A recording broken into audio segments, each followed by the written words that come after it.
Welcome to We Can Do Hard Things. We have a beautiful doozy of an episode for you today. Today our episode is with Jen Hatmaker. She's talking to us about the moment she found out that her husband of 25 years was having an affair, and about how she may have always known in her bones that she needed to leave her marriage.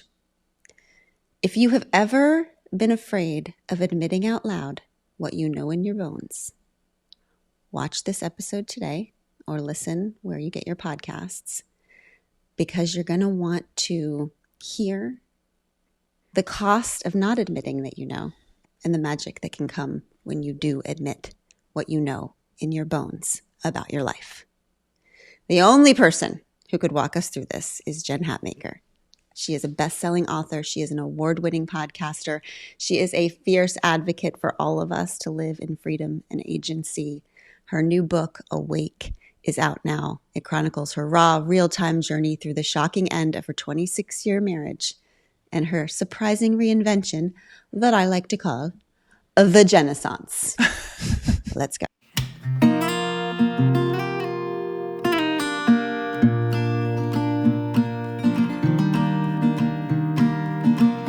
First of all, before we start this, the trouble we've seen. The trials and tribulations you have endured. And we're not even to your story yet. No, we're not even awake yet for this first part.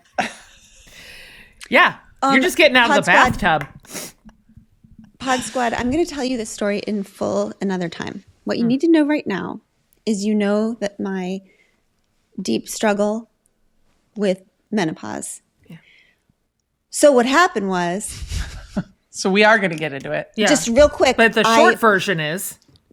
The short version is we had all these very beautiful, important conversations, one of the most important being with Jen Hatmaker. And I did go to my doctor the morning before and say, I don't know what you need to do, but I'm not waiting one more fucking minute, and you better give me something to make me presentable for consumption publicly, because I'm a nightmare and I can't talk to people like this. And so I was prescribed something. Yeah. And Jen. What was it? I have to tell you offline. Oh, God. Because I'll get in trouble with whoever believes in this thing. It was cocaine, Jen. It was cocaine. I knew it. Like, I knew it. I've heard the bad things about it. Yes. So I was so debilitated in bed, couldn't move, that Abby and Amanda had to call Jen. She was in an airplane. Am I right? Yeah. I was at the gate on the plane, like headphones in. I'm like, all right, flying to LA. And then what happened? And then Amanda and I, because we had basically just woken up and found you immovable in bed. Yeah. And so Amanda and I were looking at each other, trying to figure out what the fuck we were going to do. Yeah. And I'm like, I have to text Jen. I have to just call her. And maybe she hasn't boarded the flight yet. Oh, my God. And so the three of us were basically, we had you on speakerphone, Jen, and Amanda and I were like, Amanda had not had her coffee yet. I can't do there is no neurons firing until the coffee hits the street. So Abby walks in. I thought I was being punked. Sure. Abby puts a speakerphone with Jen and it's like, she has 90 seconds in my face. And I'm like, I haven't had coffee. I don't even know the words you're making. You are not awake. I can confirm that this is the level of chaos that we all experienced. I can't. We were real time processing with you, Jen. Like, if we prior thought. This way, what I want you to envision is Jen in her seat, in my seat, like 5A, and we're at the gate. Damn it, the whole plane and here's Abby, and I'm like, it can't be good. It can't be good. Good morning, sunshine. Because it's the crack of dawn for me. Yeah. So for you guys, it's the middle of the night. And I'm like, oh, geez. So I'm like, what do I do? And these two, without the coffee, are like, what? I'm like, girls? Yeah. Girls, I have 60 seconds. I can get off this plane or not. They're going to shut the door. So in 60 seconds, I need you to make the decision. And then it was like 5 seconds of silence of like, we are unable. We are unable to know about what we should say to you. And I was like, I feel like I'm going to get up. So I come up to the door. They shut it. And I was like, I had a problem. See, what had happened is I have a problem with my friends.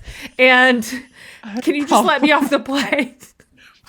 God bless. I realized, Jen, that I might only be an Enneagram 3 once I've had coffee.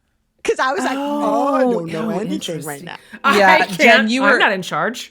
You were such a trooper during that moment because Amanda and I couldn't make a decision. And you were like, okay, here's what I'm going to do. Yeah. I'm going to get off the plane. That's what Jen does. And I just love that so much because we need Glennon. We need her in this conversation. And I'm like, I would rather us do this conversation on satellite from the moon than in person and have one of us not be in it. That feels stupid. That's what we felt. Yeah. So, well, you also said, Jen, and you've said this to me before, just the person that you all watching think that Jen is actually the person that Jen is in real life, which is this person who just sort of sees all the flakes, there's those snow globes. She sees all the flakes. And then real quick, without even letting things settle, she just settles the shit. It's just like, it's settled. And so and you just don't even know. You were waiting for the gentle settle, but it's just settled. And she said this to me before, and she said it again this time. She said, Glennon Doyle, there is no such thing as a podcast emergency. I stand by it. I mean, come on. What are we doing? Are we curing cancer? What are we doing? Which is a nice segue into your story, where there is such thing as an emergency. Red alert, fire, good job, Amanda. Fire, danger. Wow. Good segue, sister. Wow. It's impressive. Anyway, hello. And I'm so happy to see all three of your faces. And I'm so happy that you feel better, Glennon, that whatever disastrous thing that they prescribed to you, you stop taking or whatever. Yeah. You can tell me offline so I don't take it. I'm going to, and I just need to talk to you a lot about the menopause things. That'll be next. Great. Okay? Great. But now, let's just all take a deep breath. That stress is over. That's not happening anymore. We handled that. Well, Jen handled that. Jen handled us. Nope. That was That's in our rearview mirror. Today, we're calm. Look at us. We're delightful. Our hair is curled or whatever. So, Jen, by the way, your hair is looking fire. I just cut it all. I was just like, enough. Yes. Enough's enough. It's time. Yeah. Enough's enough. It's just hair. As our children would say, you're eating, or it's 8. Something Or about she's eating. serving. 6, 7? No one can say. 6, 7, 41. Yeah. God, I have this language in my house too. Yeah. Yeah, it's hard because there's a lot of kitchen words, but they mean really different things. Like, cooking is good, but cooked is bad. Oh my God, that's true. Yeah. It's hard. I know. Speaking of hard things, Sigil. Good. Jen Hatmaker. We're just going to jump in here. Okay? Yeah. So what happened was, you're going to take us back to this moment. You have been married to your husband for 26 years. You've raised 5 children together. You both pastor a church together. You're laying next to him in bed, as you have done for so many years.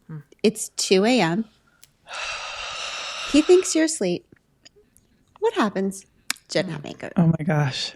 Well, I decided to just start the book out by going for the jugular. I'm like, well, let's just get into it. Like, let's just start. I'll start from the ER. And that was my ER moment. I had many, many, many after that, but that was the one. And I hear him voice texting his girlfriend. So first of all, what the fuck? Second of all, I just sat straight up in bed.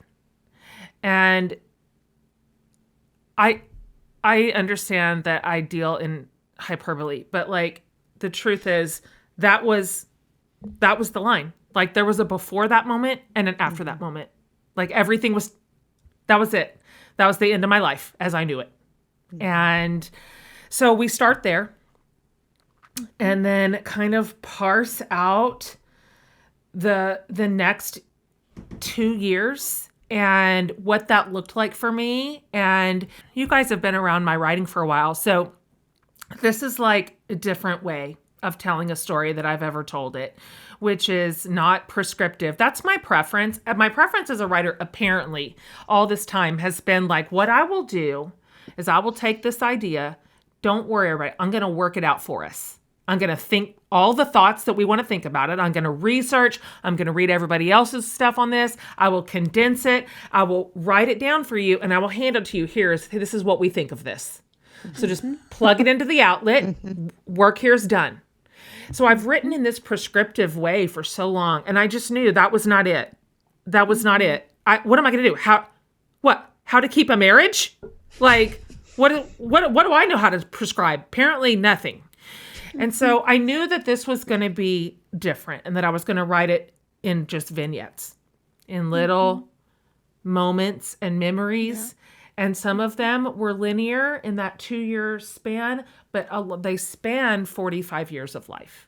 And so I'm kind of in and out of time zones and memories when I was like, all right, well, what built this house of cards?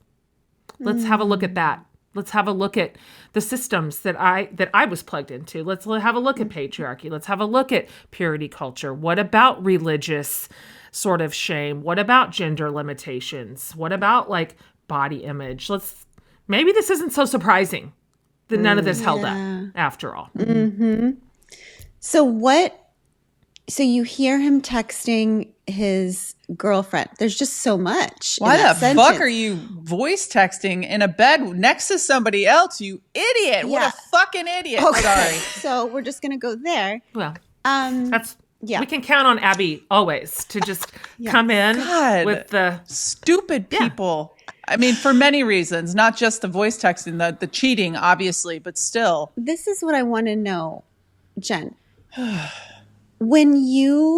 Because this is, the shock that comes that reorders your whole life and makes you re-examine everything you've ever done or said or learned or built, happens for a lot of people in many different ways. That's right. When you are in that moment and the shocking thing happens where you hear your husband of 25 years texting his girlfriend, was every single part of you shocked? Or was there a part of you, like an underground part of you that was like, that's right? If you'd asked me that question that day, I would have said 100% shock. 100%, that was absolutely never going to happen to us. How could it? We did all the things. We did the template. We did the rules. I had said a zillion times in our marriage, a lot of shit can go sideways for us, but it will not be infidelity. That's not going to be our deal. Like we are impervious to that because I don't know why, I guess we just are. And so at the time, I think I would have said that. I got far enough away from the center of the storm and I was able to go, I had to figure out how to tap back into my body. That was my healing agent. I couldn't use my mind. My mind was an absolute poisonous loop of trauma. And so I had to use my body, which I'm not well versed at. And I've never treated my body with any respect or care. I've never considered her a true source of wisdom or leadership in my life. So when I learned how to get inside my bones and listen to the wisdom of my own body, I had to finally say, oh, shit. She'd been hitting the alarm bell for ages. In fact, Glennon, I don't know if you remember this. How could you? We can't remember everything that happens to us. Our lives are busy. But that year, 2020, and Untamed was coming out in March or whatever it was. I had an advance copy.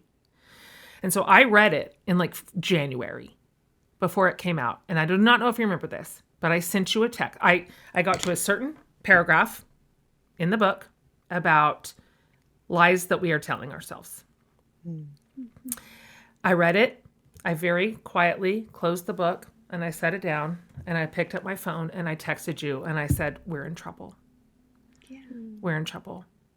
I'm confused. I'm scared. Nobody knows this. Because I don't understand it. I don't know what's going wrong. I don't know what's happening, but something is happening and I'm freaking out. And so I did know, turns out. I did know, but I didn't want to know. I didn't want to know. I wanted the story of our marriage. I did not want our actual marriage. So that's a tricky place to live. We're in trouble. That's such a beautiful, honest, universal admission. Yeah. For so many people in so many different places. Just to say out loud, we're in trouble is a big thing. What did it feel like? And I'm asking this, as a person who spends much of her life pretending not to know something until it becomes impossible not to know. So I'm really not asking I don't know what you mean. I'm with you. I can't relate that feels hard. Yeah. Yeah. Can you possibly try to explain for everyone listening or watching what that might feel like to have those little bubbles come up of knowing and then to push them down? Like, how did that play out in your everyday life with your family, in your marriage? Such torment. It's so torturous to live like that, to live misaligned. And also our bodies are telling us something because it's for our protection, for our good, for the highest iteration of who we can be or should be or deserve to be.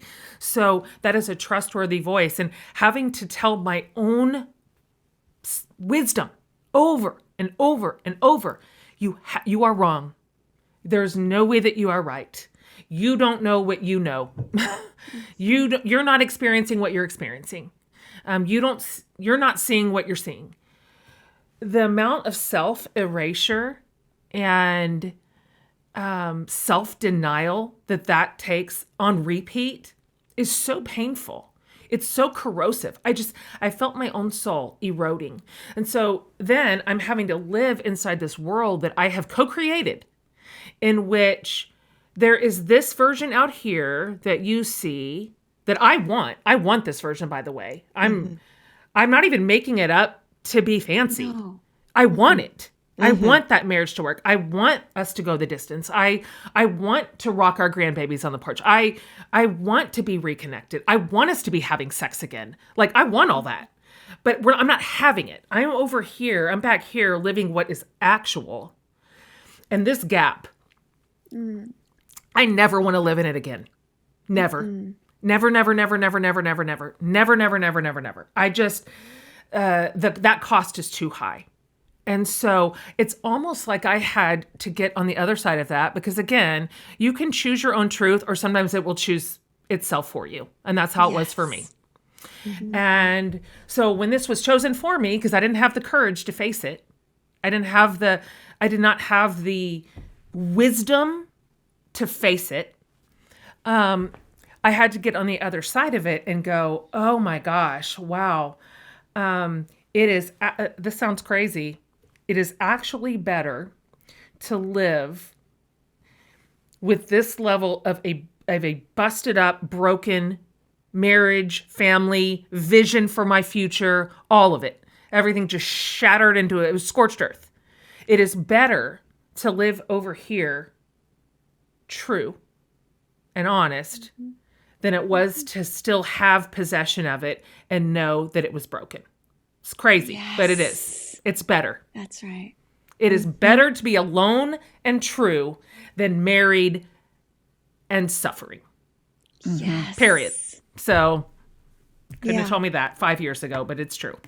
I have a question about that. Do you think, is it only possible to count that cost in retrospect? Because I think we all have something that we're pretending not to know. or that we won't let ourselves know. I don't even think we're pretending. We just won't let it come into our heads, whether it's the marriage was over a long time ago, or the kid is actually, there's something wrong, or I am queer, or just whatever the hell it is. Yep. We won't let ourselves know it because the cost is so high of knowing it. Like your busted up family, you can see those costs, and like the spreadsheet is like very bad. But on the spreadsheet of the cost to us of not letting ourselves know, do we ever know it in the moment that it's happening? Or is it only in retrospect that you can look back and be like, that was the pain, that was the cost, that was like how, because I'm trying to figure out how we quantify, how do we make that real, that cost, so that we can actually do a fair analysis of costs, because it's just, we're only looking at the one side. That's right. It's not free. There is a cost, and you're paying it. So you're paying the entry fee to keeping the peace, whatever that means. Because I was wanting to keep peace. I wanted this the way I wanted it. And so it was me that was going to have to shapeshift to make that keep working. But to your point, it's like an invisible light item on the spreadsheet. I just was willing to pretend that was not so costly. I look often at women who make this choice for themselves, who somehow have the fortitude and the courage to look at their life as it is, not as they want it to be, as it is, and to admit, I'm going to admit that this is exactly what it is, without me trying to polish it up or shine it up or prop it up or fix it or whatever the hell. And then they choose the right path before the scorched earth. I didn't. Right. I've seen people do it. And somebody asked me recently, do you think that you have to go through, in general, any given person, this level of like loss and disruption and suffering to get to this place? And I'm like, I don't think you have to. I've seen people choose it. But most of us have to go through some flames to get there. Yeah. That's just my experience. So I tip my hat to all the people who face their life as it is and decide to move accordingly, no matter what change that requires, no matter what loss is on the spreadsheet, because they put their chips on them and they go, I know that this cost is more than that one. Yeah, some people move before they get the eviction notice. Yeah. Some of us have to wait for the eviction notice. And people do ask me all the time, like, well, that's so great that you left your marriage that was a different version of what you're describing. Yeah. But do you think you would have if Abby had never walked into your life? I don't know. Like, I think so. I think that moment would have come, whatever that Anais Nin thing is. There's just a moment where not blooming becomes more painful than, that famous. I think that probably would have come, but who knows? And I feel like this is, okay, here's the truth of what happened when we were just describing in the beginning of this episode on the plane. Jen, I had created this version of my life and this podcast and what was next that was so out of line with the way that I want to live, that had to do with a fancy studio and had to do with people flying in and had to do with big celebrities coming to the thing and this shiny, shiny, shiny, shiny thing. And it got out of control. And I actually went to the doctor's office because I could not handle looking at it unmedicated. Oh, wow.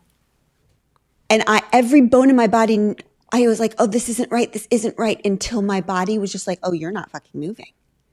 Like, I knew it. I just think this is so interesting because it can be about relationship or it can be about your life. But like, what are you creating or inside of that your body is saying, no, no, no, but you're saying to it, but other people can do this, but I can make this work. I think that one of the things that we're also not talking about that I think is really important is the mother element to this equation. So many people find themselves in kind of marriages that are going through tough times, suffering, and children are such a big reason why so many of us stick around on behalf of or for the sake of these children, and not wanting the complications of, split time and different households and their experience and their trauma, et cetera, et cetera.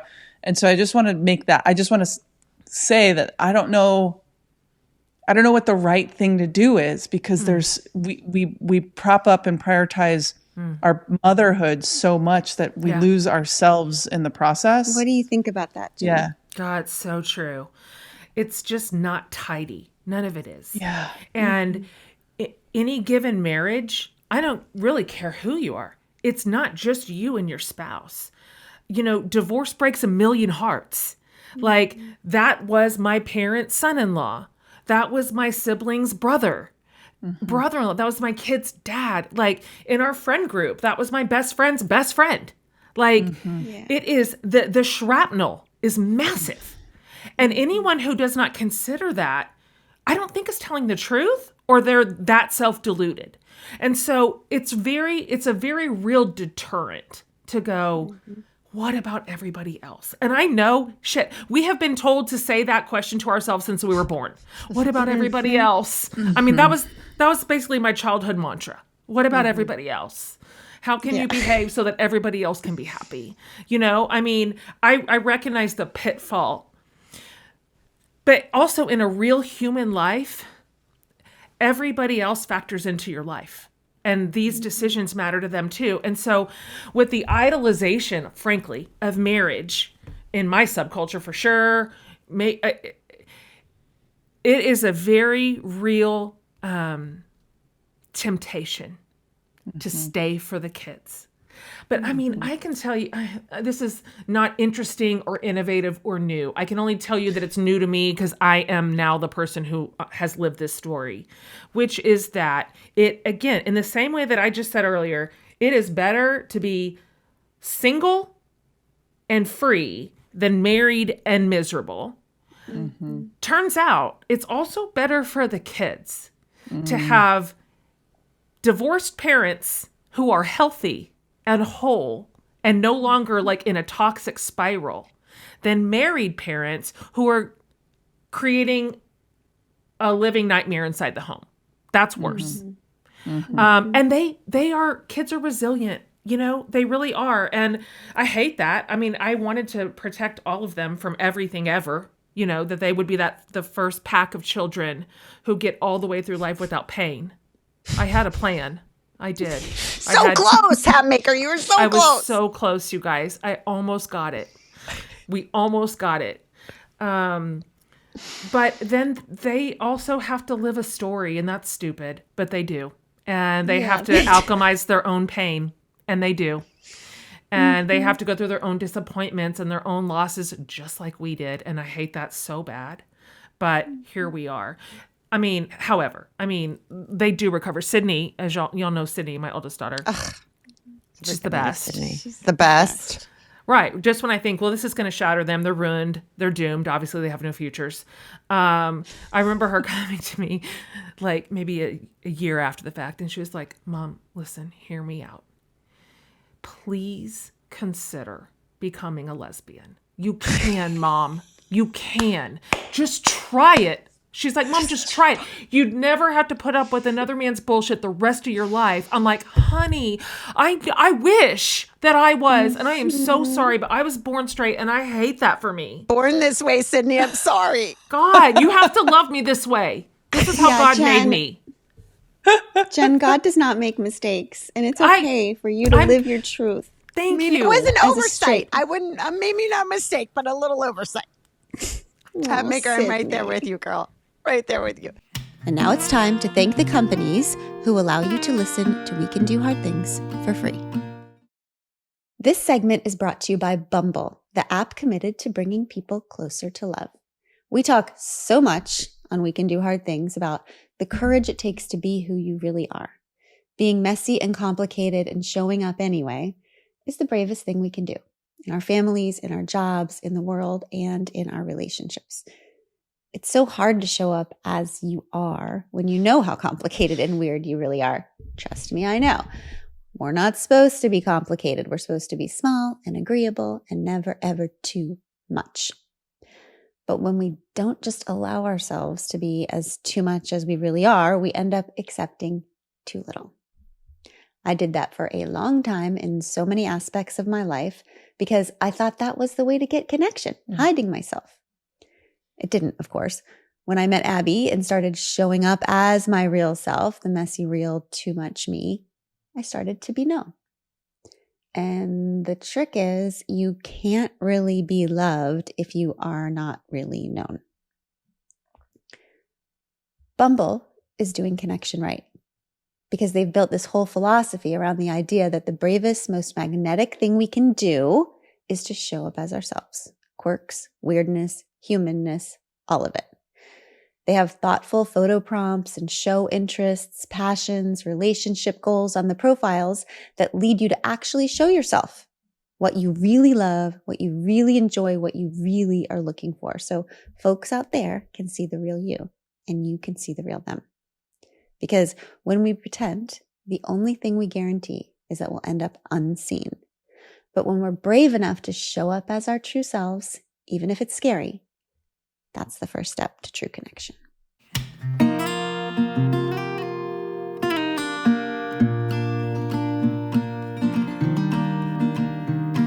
When you talk about shape-shifting, tell me what that looked like in your everyday life. Like when you're talking about, because I think, and to Abby's point, like we just want to make things okay. And so like we see the things that are not okay and we say, no problem. No problem. My capacity is endless. I will make it okay with my magical womanly powers. What was your shape-shifting? What was your efforts to make things okay? What would it actually look like? Yeah. Yeah, I had a very locked and loaded magical wand, and inside its interior was just a limitless supply of codependency. It just kept renewing. It kept renewing. It never ran out, the wand. And I practiced it for so many years that it was just like, it's amazing. So okay, tell the people about codependency because I, like you, was like, that's some horse shit for people who aren't independent. Thanks. Okay. And then also, Jen, tell us what like actual behaviors are. Yep. Like if you might be a human Zamboni. So many of my friends are human Zambonis where their husband says some shit or does some shit or isn't just douche. And then they real quick just say things to like, there's like the nervous giggle and the cleaning up after him and the distracting. He's just kidding. He's just like kidding. the Zamboni of every man moment is a very, you might be in trouble if. What else? That was my preferred approach for codependency because I also thought that codependency meant neediness. And that's not something I ever identified with. So I didn't understand the definition. But when I learned about it and realized that really it's any consistent effort to control somebody else's behavior, choices, actions, the way that they're living their life, and also the way anybody else is perceiving that person. And then letting their actions completely affect me, completely take me. I'm like, like I have a PhD in codependency. I did not know that. And so for me, practically, this started essentially probably on our second date. Like it goes way back. So you know how I like to be in the world. I like to be like, a little whatever this is, you know, a little bit shiny, of shiny, sparkly, yes. and you're a glitter bug. I'm a glitter bug, as they say. And I started dating a person that was difficult, just a difficult person. I'm not saying it was a bad person, just saying difficult, contentious, not necessarily concerned with social cues or skills, very. Could be considered rude and biting. And I didn't like that, but I was 18. I was a baby. I was a child baby. And so I learned very, very early to go behind and do the cleanup work.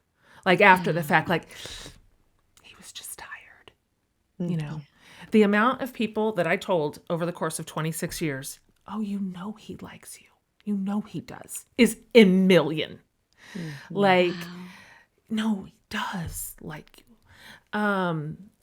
And that was my labor, my voluntary labor. And then I had a second layer of my labor, which was then to go to him privately and just be a real bitch.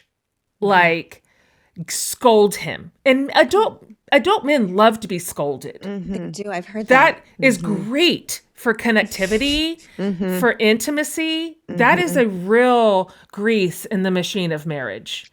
It's also a turn on to be a woman, a turn on for you to be treating your husband as a child. I mean, always it's wanted sexy. to parent a spouse. That is my dream.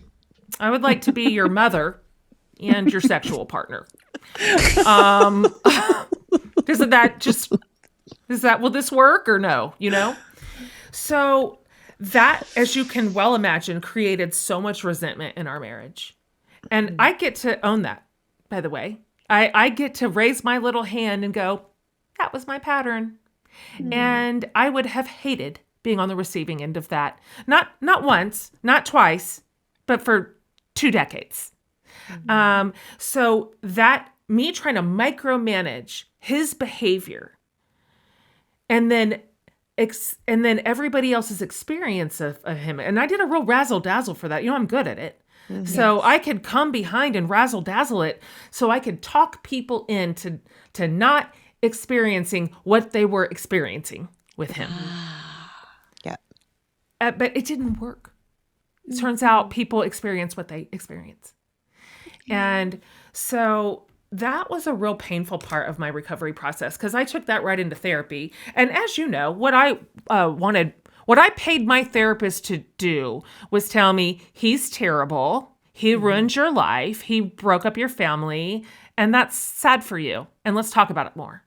But instead, she was like, let's examine your deal. Like, let's examine your patterns. Let's talk about your codependent behaviors. Let's talk about your avoidant attachment style. And I just, first of all, that is so, I didn't pay her to be that mean to me, but that is what she, have enough people being mean to you.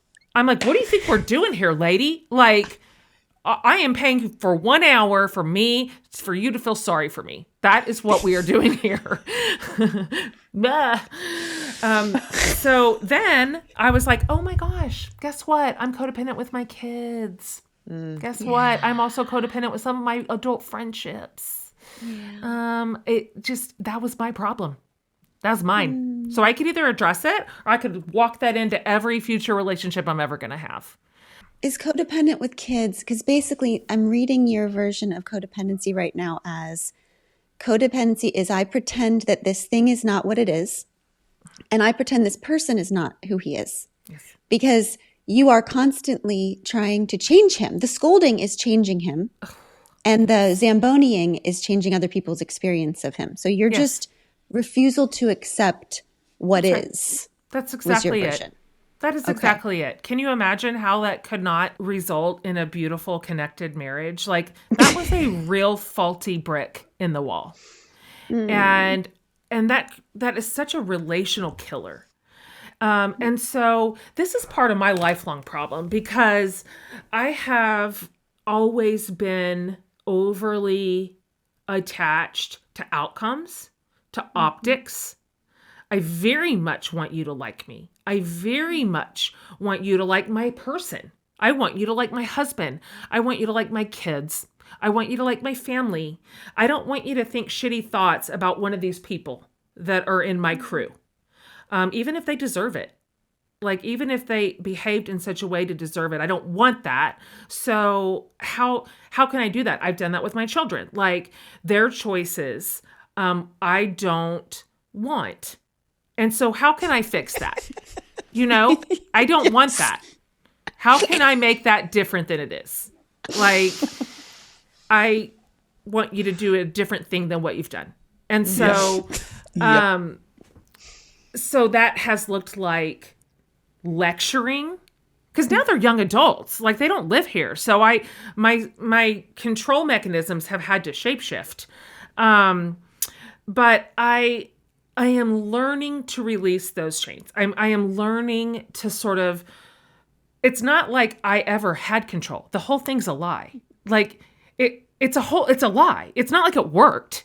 It's not as if any of my complicated behind the scenes labor made a hill of beans of difference. Not only does it not work, it makes everything worse. It's not neutral. And so I am learning to let people live their lives, which is hard. This is our work. We're good at it. We're good at living lives. And I have so many ideas. I have so many ideas for like other people and how they could do it better. So that's hard. But I think I'm doing better, not great. Like I've probably got like a D+. That's where I feel. This is where I think that I feel very deeply that it could be very complicated for you and somebody like Glennon, who has also been working on stuff like this for a long time. Yeah. Because your ideas are oftentimes actually, in fact, better than the ones that the people that you live with might have. But the problem is I like that. And this is something that I try to talk to Glennon about, is like, I need to actually know what I want and do what I want and make the mistakes that I need to make in order to become the person that I need to become, not the person that you think that I should become, right? Like It has to be mine, and it has to be your children, and it has to be our kids. And by the way, you're doing wonderful. Yes. Well, thanks, but it's so true. It's a defense mechanism. I'll never forget when I was most recently diagnosed with a new flavor of eating disorder, and I expressed it to Tish. She says to me, "Oh yeah, Mom, well, it is interesting to think about how interested in other people's problems a smart person must be to not notice that they're anorexic for 20 years. Wow. Like, wow. Is it possible that all of my good ideas for other people are precluding me from having any good ideas for myself? Damn. For my own life. That's good. And it's also like a trust. I don't love that, Jen. I think it boils down to a tolerance of the world, right? Because I get that, like, it's about perception at a surface level. It's about, I want you to perceive me and my people as good. I want you to see how hard I've worked at life and be like, it's good. Look at it. But even at a deeper level, it's, I don't want what are the natural consequences of everyone's choices, because I don't trust this world that it's going to work out right. And if you just go around letting people have the consequences of their actions, it's a free for all, because the world is inherently untrustworthy and everything's going to go to shit. It is so real. I believe in that altruistic undercurrent, which is that we don't really want our people to suffer. Yes. But what that means is then I guess we don't want them to live a life. That's right. And so there is no middle. There's no middle there of like a little bit of control. I will control you a little. And then the other part is you can live your own life. That just isn't real. It's like this, it's this fictional middle ground. And the only thing that actually lives there is resentment and disconnection. And so it is a real gauntlet to release the people that we love into their own choices and into their own lives. What right do we actually have? No, I know. It's interesting for two people. I mean, I'm thinking of you and me, Jen, and how we really feel like there's a God. Like, right? We profess to truly believe that there is a loving God. And yet, we just think we might be a little bit more loving goddesses than God. Because for people who say they believe in God, why are we constantly not letting God do anything? So good. Why are we stepping in all the time? It's just like we volunteered ourselves as their assistant, you know? Like their Earthside assistant. And I'd hire us. So Same. I know the trusting of the God thing is really, really tricky in this world, because then you have to figure out, okay, well, what does that mean? Because I grew up in an ethos, a spiritual ethos that said, do these certain things, put these ingredients into the soup pot and give it a good stir, and you're going to have some guaranteed outcomes.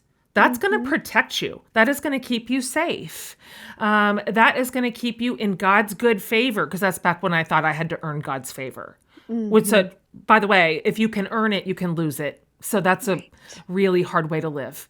And thus felt like God could potentially dole out happiness, right? If we were doing the whole thing right. Like if we were hitting our marks and obedient and faithful and, you know, whatever all the things were, then if he chose to, he could give us happiness, and also, I guess, our kids wouldn't get sick, and maybe like our country wouldn't get bombed, right? And like our freedoms would be protected, our democracy will stand, you know, all the things that those would be our rewards for all of our like good godly behavior. I've had to, of course, like deeply like examine my theology around what does God's in control mean? What does that mean? Is he only in control? Are they only in control when I'm getting what I want? Are they only in control when my family is spared the suffering?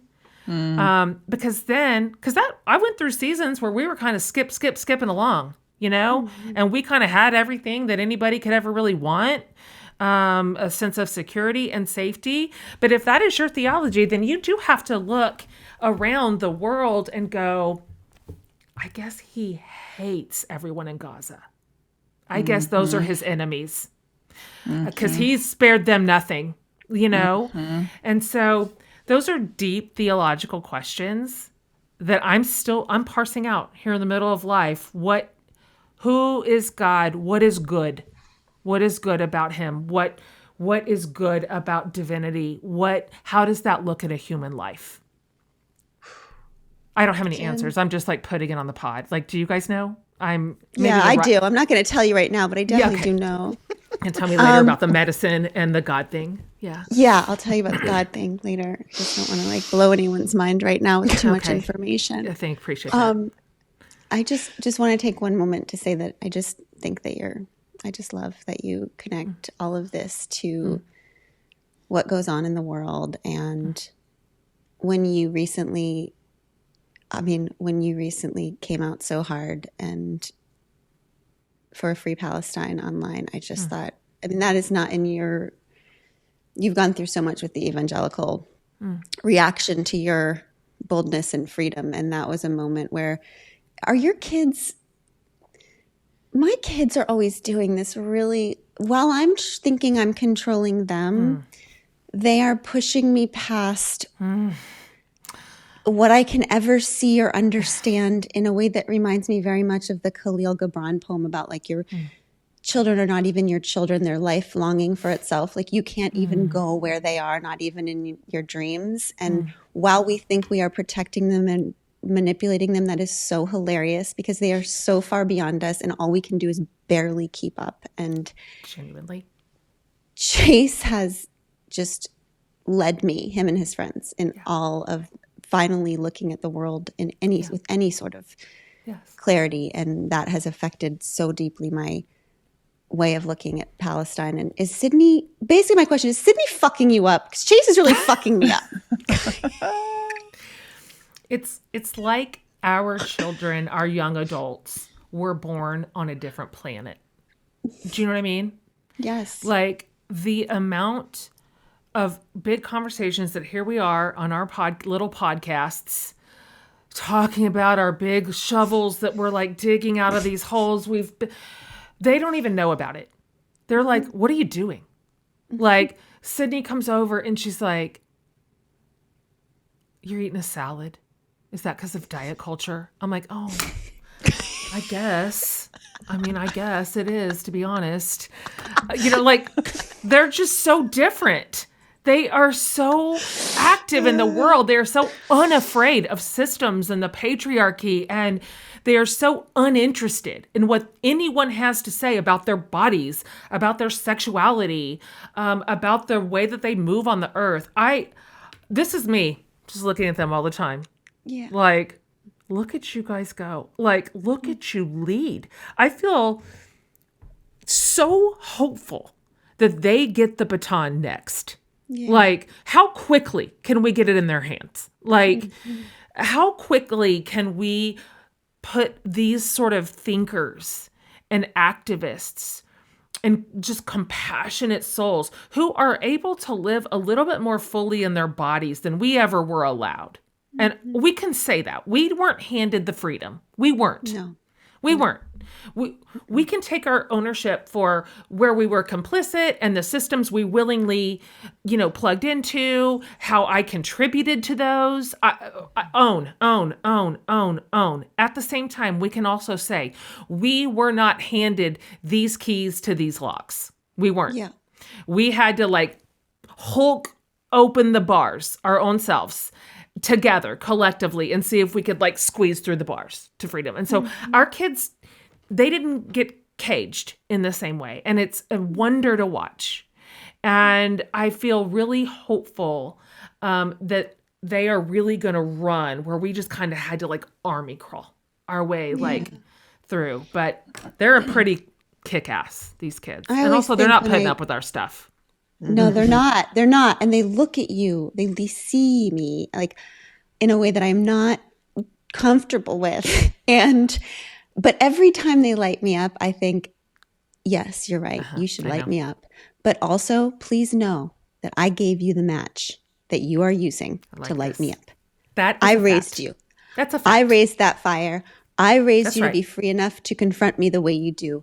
That little match you have, I paid for it. God, thank you. Light me up, but I gave it to you. So None of us real. were given a match. None of us. They hid the fucking matchbooks. They hid all the lighters. If we confronted any of our parents, they would literally laugh in our face. But that's not true, y'all. We're all just moving the ball down the field. You're right. You think that they can do something because you taught them, but we're here being as little free as we are in spite of. It's all because of, in spite of, because of. So yeah. I think it's we got what we got and we did what we could do. They got what they got and they're doing what they could do. And it's just marching that ball down the field little by little. And our moms did too. Our moms went further than their moms. That's right.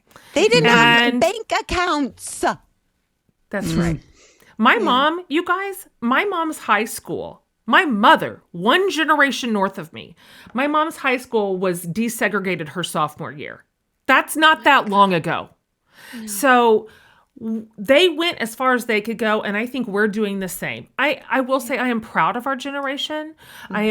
We are the tip of the spear in terms of what has been possible for women for a variety of factors. There's a lot of reasons for that. That we got to lead in the age of the internet, which meant our influence and ideas and the capacity for gathering was just exponentially more expansive than it was before us. We didn't do that. We didn't create the internet. Al Gore did that, right? That's but right. We get to live on the algorithms. The algorithms. He also. See? Oh, Glennon, that was so good. How come nobody says that? Oh my God. I honestly cannot believe nobody says that. It's so funny. Abby says it's not funny. I think it's very funny that Al Gore invented the internet. He and didn't. Also, that there are algorithms. I like it. Jen, I like it. Jen, I have to believe that that you have pushed the ball further down. What's it called? The court. The field. I think we're doing a football thing here. Guys. Okay. By showing your kids that it is better to have a broken marriage than to live as a broken woman. Yeah. Right? I hope so. I think that's got to be... Yeah. Because staying in a broken marriage to set an example for your kids, I mean, it's sort of just like eating a salad because of diet culture, right? That's right. It is. It is. And that feels really clear to me in hindsight. It's so funny because one of my sons read Awake like 2 weeks ago. Oh. You know, and that's always, you just kind of you chew your fingernails off, you know, when the kids are up in your shit that you've written. You know, just to some degree, I just want them out of my world. Like, just go be wherever you are in your, like, the things that I'm not on, whatever the things are on the internet. Like, I don't want to be in on real. your Snapchats. I don't want to see you being real. So no, thank you. But it was so funny because he came to me and he said, Mom, it's so interesting to read your story through the divorce and like the recovery process, because he said, I forgot like all along that you were a person in this story. He said, you kept our ship so steady, and you were our like North Star so hard. I forgot you were sad. And I was like, wow. I was shocked to hear that. I felt like I was like a disastrous, weepy, panic attack having mess in this home for a year. But it is interesting that our kids do get to see what I hope they see is the best possible iteration of ourselves at any given time. And that iteration is better than the previous one in a fake environment. Yeah. Even if it's hard. And now it's time for our ads. Postpartum hair shedding. If you've been through it, you know just how real it is. I still remember those mornings in the shower watching clumps of hair come out of my hands or brushing my hair and wondering how it was even possible to shed hair faster than my golden retriever. I didn't understand what was normal or what I could actually do about it. These days, there are so many products out there that promise to help. It's overwhelming to know which one to trust. That's why I'm excited to tell you about today's sponsor, Nutrafol. Nutrafol is the #1 dermatologist-recommended hair growth supplement brand, trusted by over 1.5 million people. You can feel great about what you're putting in your body since Nutrafol hair growth supplements are backed by peer-reviewed studies and NSF content certified, the gold standard in third-party certification for supplements. See thicker, stronger, faster-growing hair with less shedding in just 3 to 6 months with Nutrafol. For a limited time, Nutrafol is offering our listeners $10 off your first month's subscriptions and free shipping when you go to Nutrafol.com and enter the promo code WeCanDoHardThings. Find out why Nutrafol is the best-selling hair growth supplement brand at Nutrafol.com, spelled Nutrafol.com, promo code WeCanDoHardThings. That's Nutrafol.com, promo code WeCanDoHardThings. Our Pod Squad knows we are always open and honest about all of the things life throws our way. And something life has been throwing with great speed and vengeance directly at our bodies and spirits lately is perimenopause and menopause. You don't know what is happening with your body, your mind, your whole ecosystem, and there is frankly not a lot of help, honestly, navigating these colossal changes that affect every single part of our lives. And menopause has a way of surprising you. Let's just say that vaginal dryness is not something we put on our vision board at the start of this year. This is not a glamorous topic, but we know it's real. More than half of women experience vaginal dryness during and after menopause, and it impacts confidence, relationships, and overall quality of life. But we have a sponsor today, O Positive, whose new product, Meno, is designed just to help us in this way. O Positive is a women's health company focused on supporting women at every stage, from the first period all the way to the last and beyond. Meno is a vaginal moisture product that uses science-backed ingredients to support overall vaginal health. They have thousands of positive reviews from users that call the supplements an overall game changer for eliminating daily discomfort, increasing libido, and reducing pain during sex. We deserve to feel comfortable in our bodies and enjoy our lives. And we don't have to let the mystery and under-resourcing around perimenopause and menopause stop us. Take proactive care of your health and head to opositive.com/wecandohardthings or enter We Can Do Hard Things at checkout for 25% off your first purchase. That's opositive.com/wecandohardthings for 25% off. Based on all the calls and emails we receive from you, we know that so many of you are in career pivots. Pivot! Many of you are working outside the home in jobs that feel soulless and draining, or are stay-at-home parents ready to jump back into the workforce. Or you're just getting started in your careers in a tough job market. That's why we want to talk to you about our sponsor, Strawberry.me, a company that is making career coaching accessible. They have an offer for our listeners if you visit strawberry.me/wecandohardthings. Career coaching is more than just updating your resume and preparing for interviews. It's having a mirror and a person who can help you clarify your values, your skill sets, and your goals. Whether you feel stuck or you feel rudderless, you do not have to stay that way. There is more out there. I was so afraid to leave my corporate law firm job for years, even though I was miserable, because the pay was good and it was stable and it felt like I had worked so hard to get there. I didn't want to give it up. I had to get over those fears to come help Glenn and build community with y'all. That was 14 years ago, and it turned out to be the best pivot of my life. Not a giving up of what I had built, but a stepping into what I was built for. If you're ready to get unstuck, visit strawberry.me/wecandohardthings to claim a special offer and get started today. That's strawberry.me/wecandohardthings.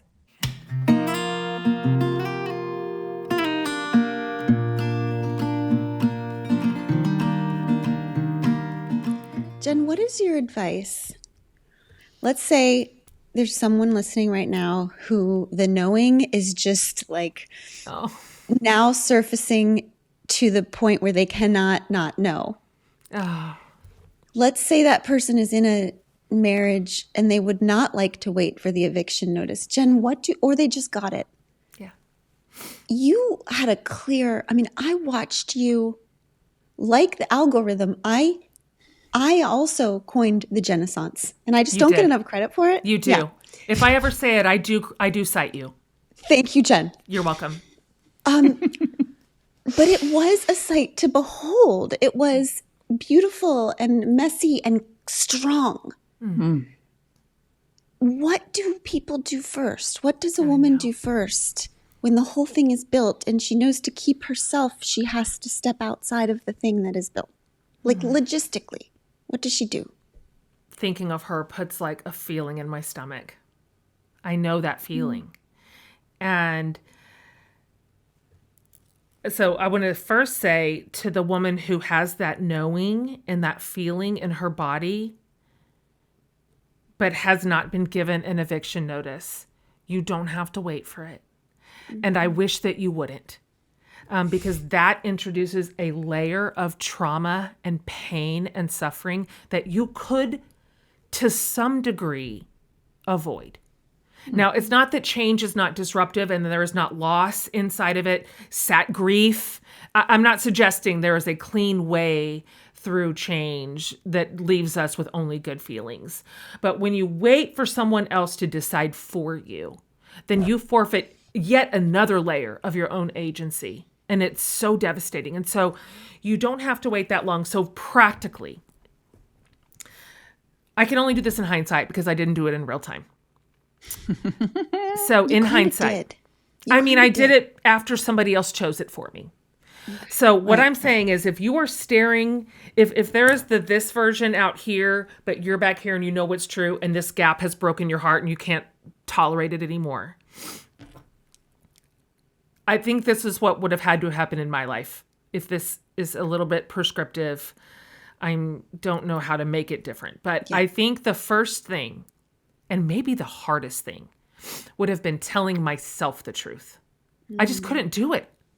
I did not want to tell my own brain what I knew to be true. Yeah. I just could not even invisibly admit that into my own thoughts.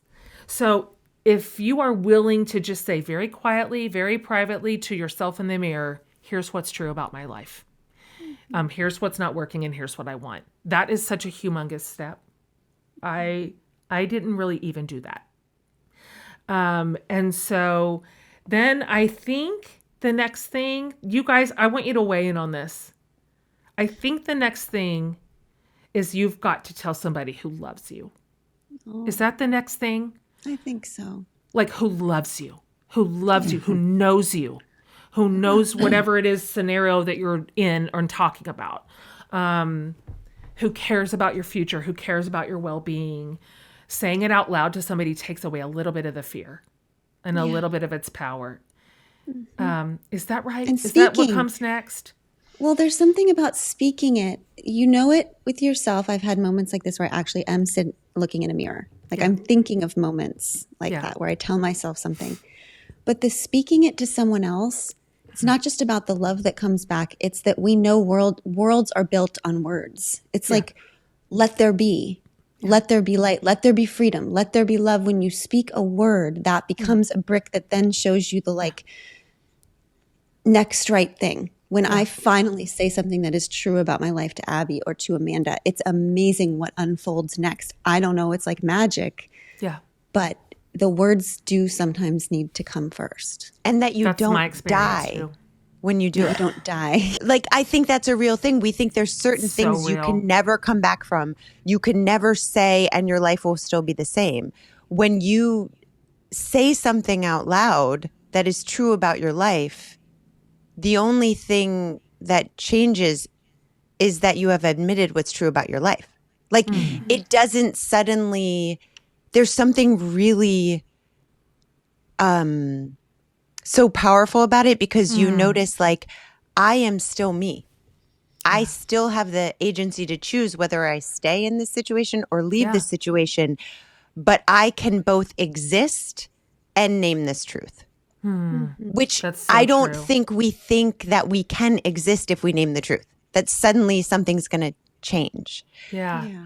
I also wonder, is there something, Jen, about, because I had sort of, not at all the same, but I was like abandoned in my marriage and it was over in 7 seconds. And it was like, well, that was his choice, clearly. And there's something in it that is so, so traumatic and awful, and never anything as bad as that.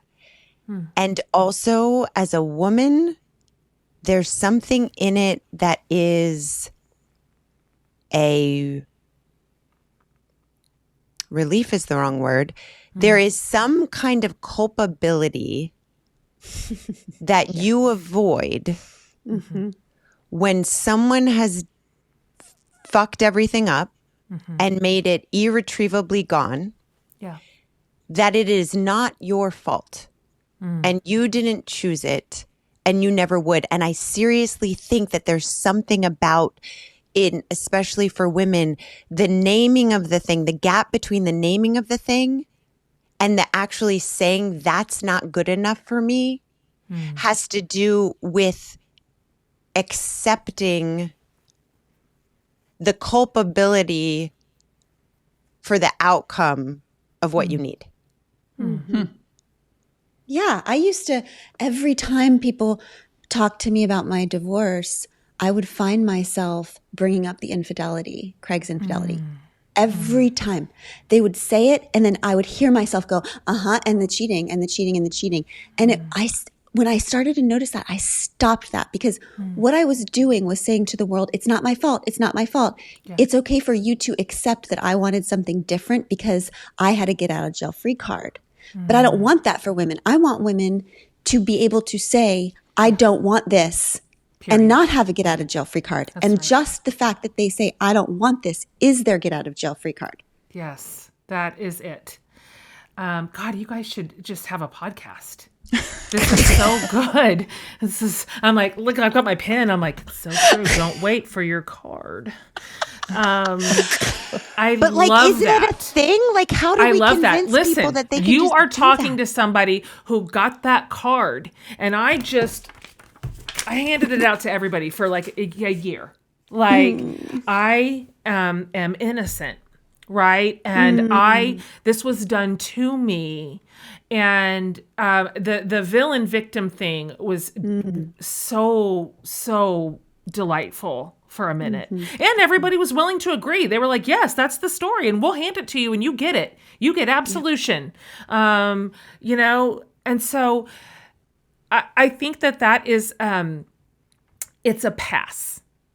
But the other truth is there are plenty of women sitting in the pocket of their story right now in which it is not serving them at all. It is causing them harm, pain, loneliness, suffering. They have outgrown the container. There is some life beyond it that is going to be vibrant and full of flourishing. And they get to pick too. They get to choose it. And so Glennon, the same thing for me. An interviewer asked me recently, would you have stayed if you hadn't found out? I'm like, damn it. I think I might have. I think I might have. And that version of me is one I am challenging right now. That was just 5 years ago me. That wasn't that long ago me. But I'm trying to be honest, and I think I would have. I was fighting like hell for my marriage that day that I found out. I was pulling out every stop that there was. And I don't think I would have, number one, admitted defeat. Number two, admitted how sad and lonely I was. Yeah. And so I would love to see that narrative change, where women have the freedom to make their own next right choice without catastrophe befalling them. Yes. I'd love that for us. Yes, I'd love that for us too. Just to wrap up, I want to just preface this by saying I don't have an answer to this. So if nobody else does, it's completely fine. I mean, I do, I just don't want to say it. Is there anything that anyone wants to admit on this podcast that they are currently pretending not to know? Because to me, and I'm not trying to overgeneralize, I'm just saying my next life or however this life works, where you're constantly kind of, if it's a video game, you're leveling up or whatever the next frontier is, usually comes when I admit that I know the thing I'm pretending not to know. That's sort of like the jumping off point to the next thing. And if you don't, you just kind of hover in this weird purgatory place. Is there anything that anyone knows or is pretending not to know that they can think of that they want to say? If not, it's okay. It's okay for the Pod Squad to just think about it. I think if I know what my thing is, but I think by definition, if it's really the thing, you're not saying it right here. You But only does something come up?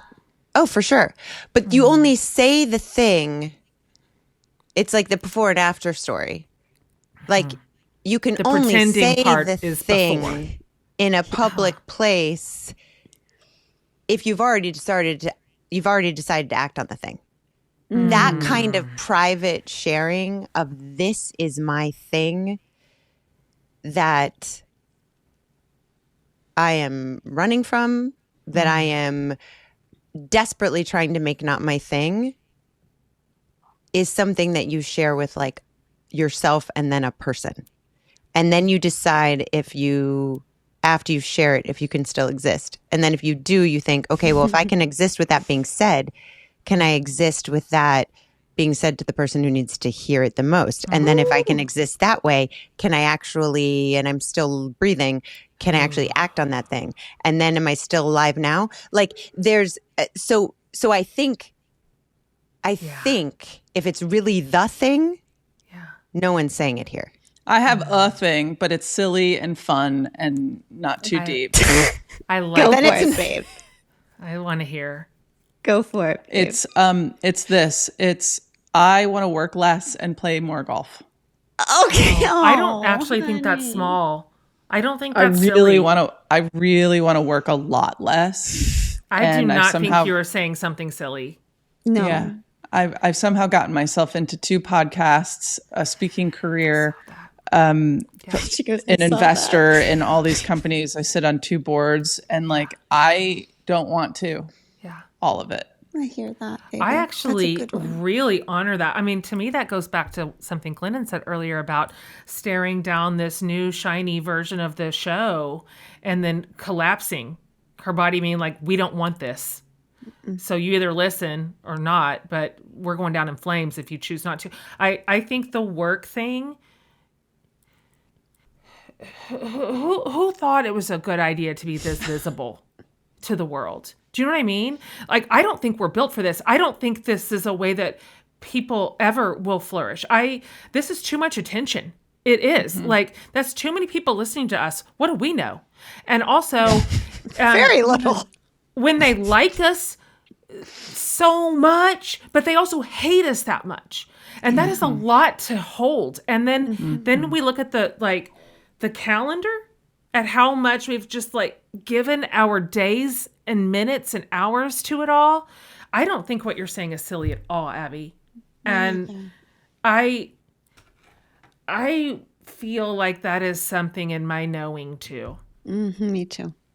Is it changing? Because I'm thinking about you. I was thinking about you this morning, and your awake is so beautiful, and it's going to help so many people, and it's such a gift. And you are putting Awake out into the world in this moment and touring and opening up a lot of your life that has happened to you at a moment in which a lot of your new life is happening in your real life. Like, you're about to become a grandmother. First of all, we need to know what your grandmother name is, because we know you picked one. Second of all, how does that feel in this moment? And if your gift is like coming back into your body, your gift of this disassociation and having to reassemble yourself, how are you dealing with that in your body in this moment? I'm anxious. And when I look at my calendar for more than the day that I am in, I have a little internal meltdown.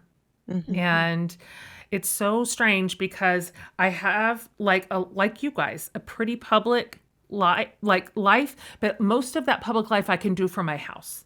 Yes. And so when my public life requires me to be on all these airplanes and in all these places and on all these, and they're back to back and back to back to back, I feel anxious. And that's just a fact. Everybody around me knows it. They're all just like, do you think you can get through 2 months? And also not just the pace of it and the exposure and the socialization of it all, which is just so many people, so many words, so many bodies around me. But this is a tender story. Yeah. Like it's a lot to talk about. And so I feel absolutely nervous about that. I feel like I might have overexposed myself just a hair, but it's too late.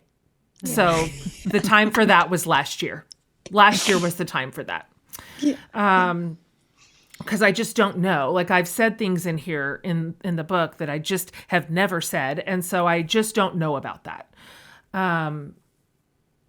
Anyway, I'm doing great. Okay. So, yeah, grandma name, back to your other question, is I just don't know. And the problem is that I told my son, I'm going to have I'm not going to be called grandma.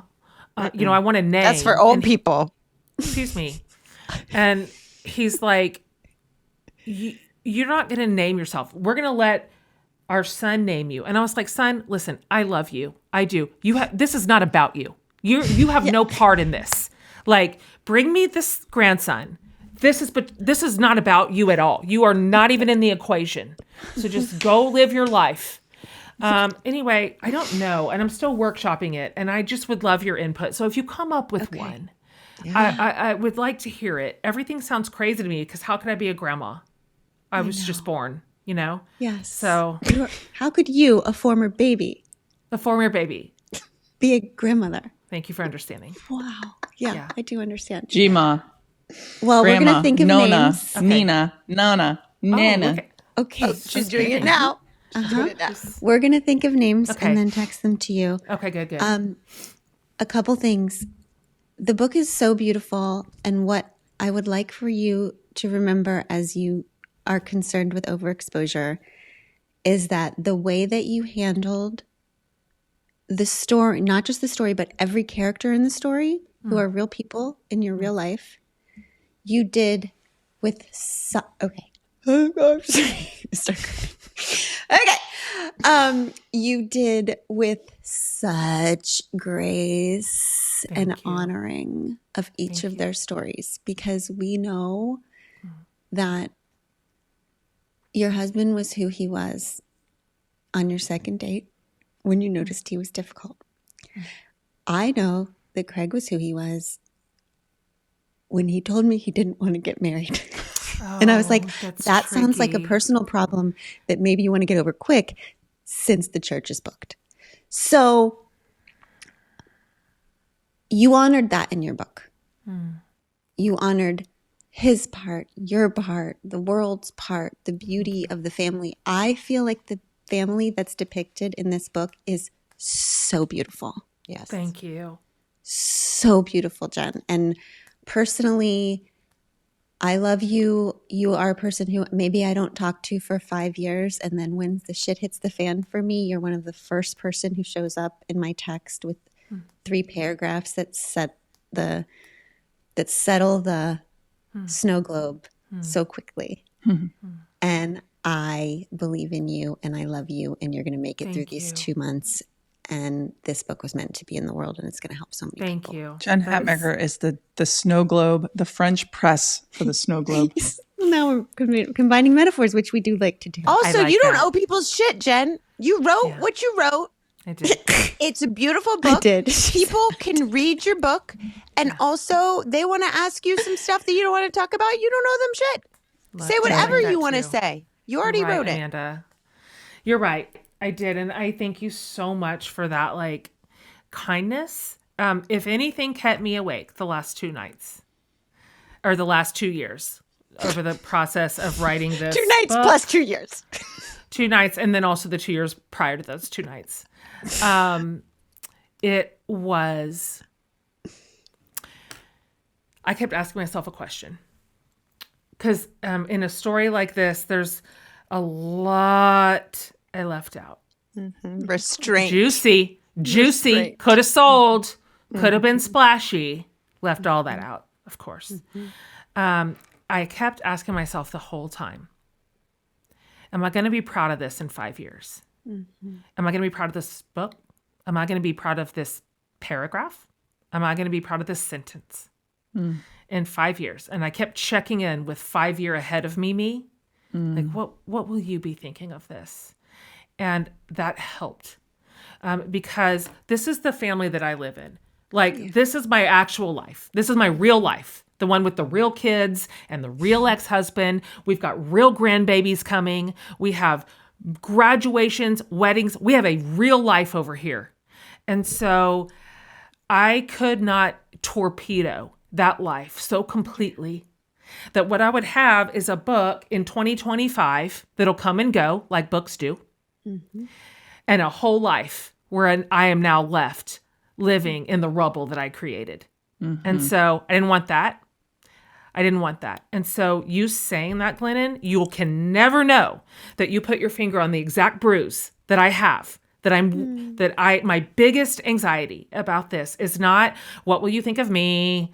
I told you we didn't have sex for 2 years. What are people going to freak out about that? Like all the things, all the stuff that I included that was like, blah. But it is that thing. Was I generous? Was I gracious? Was I compassionate? Did I overexpose my family? And so anyway, you could not have said one nicer thing to me than you just said. So thank you. And also I should just bring Amanda with me to be like, she said what she said. Yeah. She's not answering that question. Jen will be taking no further questions while the Read it yourself. Continues. That's right. Just close your eyes. Just close your eyes. The signal will be Jen is awake or Jen is asleep and taking no further questions. I like both energies. Yes. We love you. Love you I'm too. here on text, Jen Hatmaker. Yeah. When you're on tour, whenever you need me, I am right Yeah. here. Yeah. Yeah. We Except love if you have an airplane issue, don't text her. Right, I would. Right. That would go to Abby, I assume. Yeah, exactly. Yes. Yeah. I know which one of you to pick for what. So, We do. all right, girls. We love you, Jen. Thank you so much. Thanks, Such a Pod beautiful book. Squad. We Can Do Hard Things is an independent production brought to you by Treat Media. We make art for humans who want to stay human. Forever Dog is our production partner, and you can follow us at We Can Do Hard Things on Instagram and at We Can Do Hard Things Show on TikTok.